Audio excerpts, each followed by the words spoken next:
السلام عليكم ورحمة الله تعالى وبركاته، مرحبا بكم متتبعي قناة نوسة كويزين. اليوم إن شاء الله غادي نشارك معكم المملحات الأكثر طلبًا في الشهر الكريم، يعني واخا كيكون أشكال جديدة ولا مذاقات جديدة كتبقى هاد المملحات اللي غادي نشارك معاكم هما من أكثر المملحات اللي دائمًا كيكون عليهم الطلب بكثرة، كيف ما قلت لكم مهما بان الجديد. غادي تشوفوا معايا إن شاء الله الكمية اللي غادي نحصلوا عليها، كذلك غادي تعرفوا معايا على ثمن البيع الجديد ديال هاد المملحات اللي غادي نشارك معاكم. نتمنى حبيباتي الفيديو ينال الاعجاب ديالكم، اذا عجبكم ما تنساونيش دائما من الدعم ديالكم بلاي لايك والبارطاج مع الاصدقاء والاحباب. خليكم مع المقادير وطريقة التحضير. إذا أول مملحة اللي غنبدا بها معكم هما البريوات ديال الدجاج اللي دائما كيكون عليهم واحد الإقبال كتير ما شاء الله في رمضان. هنايا وضعت 2 كيلو ونص ديال البصلة اللي كنقطعها مشلضة بداك الشكل، وغادي نستعمل هنا 3 كيلو ديال الدجاج خليط بين الفخاد والصدر. يعني دائما في البريوات أو البساطل كنستعمل الفخاد غالبا والصدر كيكون أفضل. هنا غادي نوضع له شوية ديال السكينجبير، شوية ديال الإبزار، شوية ديال الخرقوم البلدي، شوية ديال المليحة، كذلك غادي نزيد هنايا شوية ديال القرفة والقصب والحبوب اللي كيكون مطحون، وضويمة ديال الزعفران الحر. طبعا الدجاج كيكون عندنا من قبل مغسول مزيان مزيان بالملحة والحامض، وكنخليوه يستقطر عاد كنشرملوه ونخليوه يبات ليلة كاملة في الإقامة. هنا كنوضع له غير شوية ديال الماء وكنشرملو مزيان. هنا ممكن كذلك تزيدوا واحد الريز ديال الثومه مدهوس. انا غادي نوضعو هكذا بهاد الطريقه على البصله، وغادي نغطيه ليله كامله في الثلاجه حتى كيتشرب داك العطريه، وحتى البصله كذلك كتشرب داك الاقامه وكتجي بنينه في المذاق ديالها. هنايا كنشعلو على نار اللي مهيله، يعني ما كنزيدو لا ما على حتى شي حاجه حتى كيطيب الدجاج على خاطرو. كيف ما كتشوفوا هنا ما شاء الله راه طاب، يعني فات فيه الطياب ماشي غير طاب، وفي نفس الوقت حتى البصلة كطيب معاه مرة واحدة باش كنختصروا الوقت. انا غادي نحيد الدجاج ونخليه يبرد وغادي نفتتو مزيان مزيان. والبصله كيف ما كتشوفوا في هذه المرحله هذه فانا غادي نجهد العافيه باش كتشحر معنا، يعني ما كتبقاش في هذيك المريقه اللي طلقات معنا. ضروري في هذه المرحله غادي نجهد العافيه. صافي غادي نزيد هنايا البيض. بالنسبه للبيض الدجاجه ديال 3 كيلو فانا كنعمل معاه حتى 10 ديال الحبات ديال البيض اللي كنزيد مع هاد البصله. غادي نزيد هنايا شويه ديال السمن الحار اللي كيعطي واحد الاضافه، وغادي نزيد واحد 2 معالق ديال السكر اللي كيبقى اختياري ممكن انكم تستغنوا عليها. كنضيف كذلك رشيشه ديال القرفه، ممكن تزيدوا كذلك هنايا ضويمه ديال الدجاج ديال الكنور، ممكن تستغنوا عليها كتبقى على حسب الرغبه، او ممكن تزيدوا العطريه ديال الدجاج. هنا الدجاج من بعد ما فتتو كنحصل على هذا الشكل هذا كيف ما كتشوفوا. البصله كذلك من بعد ما تضغمرات ووقفات في المريقه كنحصلوا على هذا الشكل.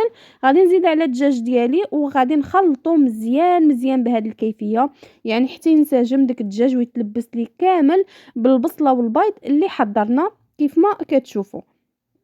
هنا كالعاده غادي ندهن سطح العمل بشويه ديال الزيت النباتيه. الورقه كنقطعها طبعا كبيره كيف ما كتشوفوا، ما كتفوتش 7 ديال السنتيم.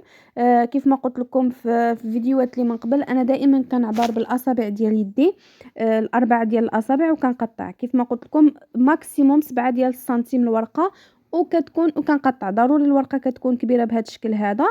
الملح عادة كيكون كبير، يعني أنا ما كيعجبنيش داك الملح اللي كيجي صغيور بزاف. نورمالمون الملح اللي كيجي صغير كيتخدم بزاف في البوفيات، اولا كيكون مثلا شي عرضه اللي كتكون كبيره وكيكونوا مثلا الاشكال كثيره ديال الملح، فالاغلبيه كيعملوا هكذاك صغير. اما بالنسبه للطبله ديال رمضان راه كيف ما كتشوفوا خص الحاجه تكون شباعيه، فكنعمل الملح اللي كيجي بهذا الشكل هذا كبير. صافي كيف ما كتشوفوا الورقه اذا كانت طريه ما كيحتاجش انكم تدهنوا الطريفات ديالها او الجناب ديالها بالطحين والماء. اذا كانت عندكم في الكونجيلاتور من الافضل انكم تدهنوا الجنيبات ديالها. انا بالنسبه للحشوه البنات انا كنوضع 35 غرام ديال الحشوه.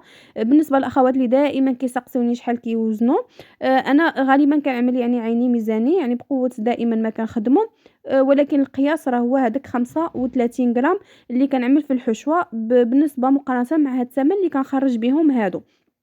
عملتو كتر فطبعا كتزيدوا في الثمن، عملتو قل فكتنقصوا من ثمن البيع ديال البريوات. نتوما كتحكموا دائما في ثمن البيع على حسب قداش عملتوهم، واش كبار اولا صغار. صافي كيف ما كتشوفوا بهذه الطريقه هذه البريوه كتجي مدهونه كامله بالزيت كيف ما كتشوفوا. وحاجة أخرى يعني واللي مهمة كنختصروا بها الوقت، يعني كنحضّروا واحد الكمية اللي كتيرة فواحد الوقت اللي قصير.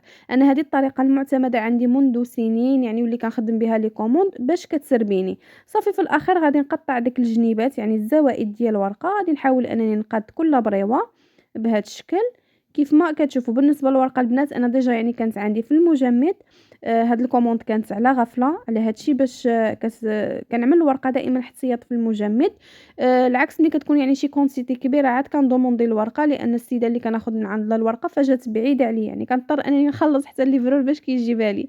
هذا الشكل ديال البريوات ديالنا من بعد ما شكّلتهم غادي نبيتهم في الثلاجة، يعني كنخليهم على الأقل واحد ساعتين و 3 ساعات ينشفوا. غندوز للسيكار كنستعمل فيه هاد النوع ديال الجبن اللي بزاف منكم كيسقسيوني.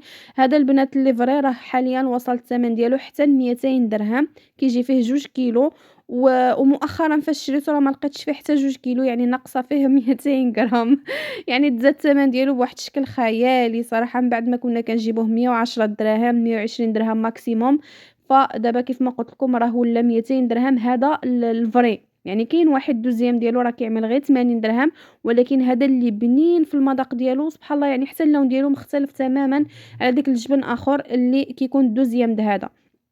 صافي كنقطعوها البنات بهذا الشكل هذا كيف ما كتشوفوا. نتوما كتحكموا في السمك كذلك على حساب الثمن الباعي اللي غتبيعوا هذا السيجار هذا. انا ما كنعملهمش رقاق بزاف وفي نفس الوقت كذلك ما كنعملهمش غلاظ. بالنسبه للسيجار اللي كيجي غليظ شويه فانا كنعملو هذاك اللي كيجي بلا دانت فيمي، مي هذا اللي كيجي بصح حتى كيكون بهذا الشكل هذا يعني قد الاصبع ديالي، يعني كنعبر الاصبع وكنقطع كيف ما كتشوفوا.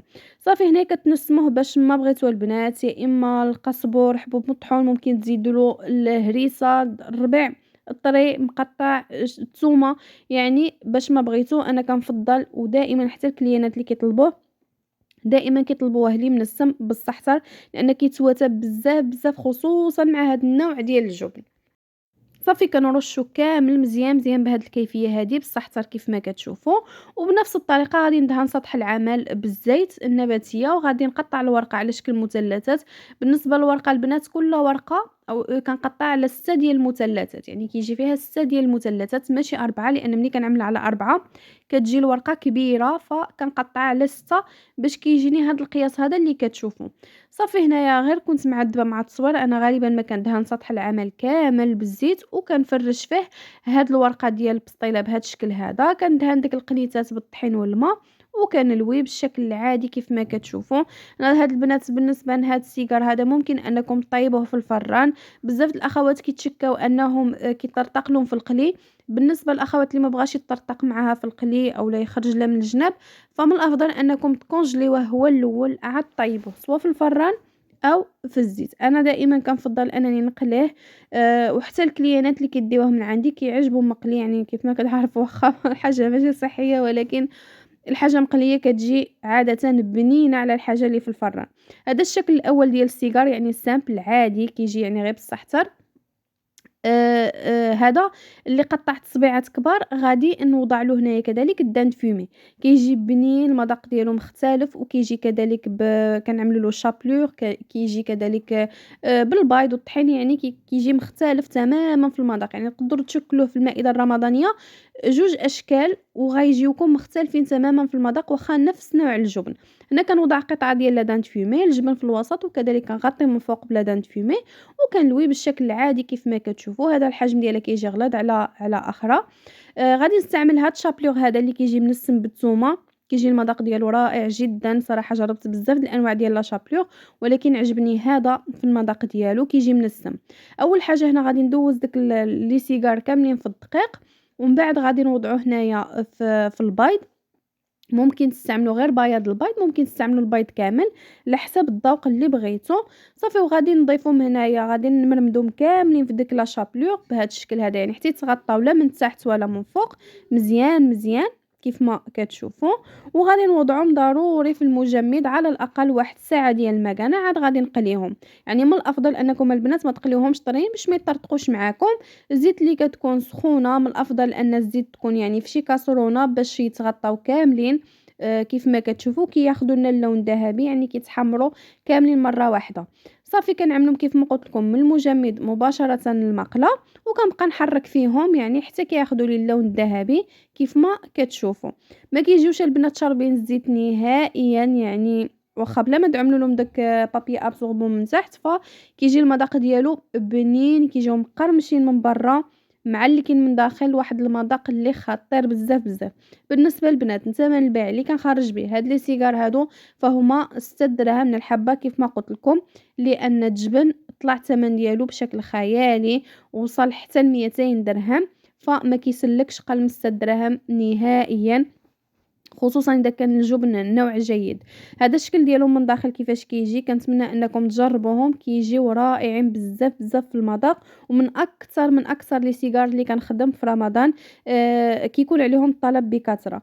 هنايا بالنسبه ان البريوات ديالي وبالنسبه لي سيجار اللي خدمت بالصحتر، ممكن انكم تبيتوهم عادي البنات في الثلاجه حتى لغدا عاد كطيبوهم. دائما كنعمل هاد القضيه هذه خصوصا ملي كنكون مضغوطه بالخدمه، ونيت باش كيدي حتى الكليان كيدي الملح ديالو هو سخون، يعني ما يمكنش اننا نطيبوهم في الليل وحتى لغدا عاد نعطيوهم لمواليهم، فمن الافضل انكم تلووهم في الليل ولا غدا طيبوهم باش كيجي كما قلت لكم كليان كيدي الملح ديالو اطري. بالنسبه اذا بغيتو تحتفظوا بهم في المجمد كتحتفظوا بهم البنات، عملوا كل حبه مفرقه على اخرى حتى كيجمدوا، عاد كتجمعوهم في البواطات وفرقوا طبعا بيناتهم ببلاستيك غذائي باش كيبقى مزيان. كذلك بالنسبه لي سيجار نفس الشيء. هنا البريوات فاش كنبغي نطيبهم كندهنهم من تحت بالزيت مزيان، ومن فوق كندخلهم يطيبوا على نار مهيله حتى كيتحمروا لي من تحت ومن فوق. بالنسبه لي سيجاره البنات هادو فماشي بالضروره انكم تعملوهم في المجمد، عاد تقليوهم. فشحال من مره كنلويهم كنقليهم مباشره، الحمد لله زعما ما كيطرطقوا ما حتى شي حاجه ما كيوقع لهم والو. الزيت دائما اللي كتكون سخونه، النار اللي متوسطه ما تكونش مجهده بزاف باش ما كتلهفهمش العافيه، وكتجي معكم الورقه البسطيله مقرمشه وكطيب من داخل يعني كيدخل للطياب. صافي وكنبقى نحرك فيهم بهذا الشكل هذا يعني حتى كيذهب لي اللون ديالهم من كلتا الجهتين. بالنسبه للبنات هاد السيجار هذا اللي كان نخدم عادة ملي كان الجبن رخيص، ويعني كنا كنشريوه بثمن اللي رخيص، فكنت كنخرجهم ب2 دراهم 2 دراهم ونص من الحبة. ولكن دابا ما بقاتش كتسلك نهائيا كيف ما قلت لكم الثمن ارتفع بزاف بزاف، فحاليا انا كنخرجهم ب4 دراهم من الحبة. هادو اللي كيجيو هكذا بالصحتر، ما كيجيوش غلاض وما كيجيوش عاود رقاق بزاف، يعني كيجيو بهذا الحجم هذا اللي كتشوفوا. بالنسبة للبريوات ديال الدجاجة البنات فانا كنخرجهم 5 دراهم من الحبة. وفاش كيرتفع الثمن ديال البصله بزاف، حاليا دابا واصله البصله 10 دراهم من الكيلو، الدجاج كذلك كيكون طالع الثمن ديالو، البيض طالع الثمن ديالو، فراه كيوصل البنات الثمن هاد البريوه الدجاج حتى 7 دراهم للحبه. دائما السلعه هي اللي كتلعب دور مهم، يعني البصله فاش كنشريوها 3 دراهم و4 دراهم من الكيلو راه ماشي هي البصله كتشريها ب10 دراهم من الكيلو. كذلك بالنسبه للدجاج كذلك بالنسبه للبيض، فدائما بزاف الناس ما كيعرفوش هاد الحاجه هذه كيجيهم الغلا. راه الغلا ماشي غير على اللي كيشري، الغلا حتى علينا حنا فاش كنتقضاو الاقامه كتقام علينا غاليه. صافي هذا الشكل ديال لا كوموند كيف ما كتشوفوا كتجي بهذه الكيفيه هذه. بالنسبه للكميه نتوما كتحكموا فيها. عاده البريوات ديال الدجاج راه كتخرج لي من 40 حتى 50 حبه، بهذا القياس ديال الدجاج اللي خدمت معاكم. وبالنسبه للسيجار ديال الجبن راه تقدروا تخرجوا حتى 100 حبه من هاد 2 كيلو ديال الجبن، ولكن اذا عملتوهم رقاق اذا عملتوهم غلاط راه ما غاديش يفوتوا لكم 60 70 حبه. صافي هذا الشكل ديال البريوه ديال الدجاج كيف ما كتشوفوا، هذا الشكل ديال السيجار كيف ما قلت لكم. الثمن ديال البريوه ديال الدجاج كيتراوح ما بين 5 دراهم و7 دراهم للحبه على حسب المكونات، يعني الثمن ديال السلعه في السوق. وبالنسبه للبنات السيجار ديال الجبن هذا اللي بالصحتر فكنخرجوا ب4 دراهم من الحبه كيف ما كتشوفوا.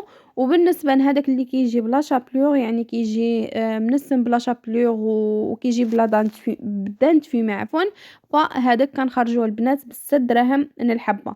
شحال هذه كنت كنخرجو ب4 دراهم من الحبه ملي كانت المكونات رخيصه، ولكن دابا للاسف ما بقاتش كتسلك. نتمنى حبيباتي الفيديو ينال الاعجاب ديالكم، نقول لكم الى اللقاء.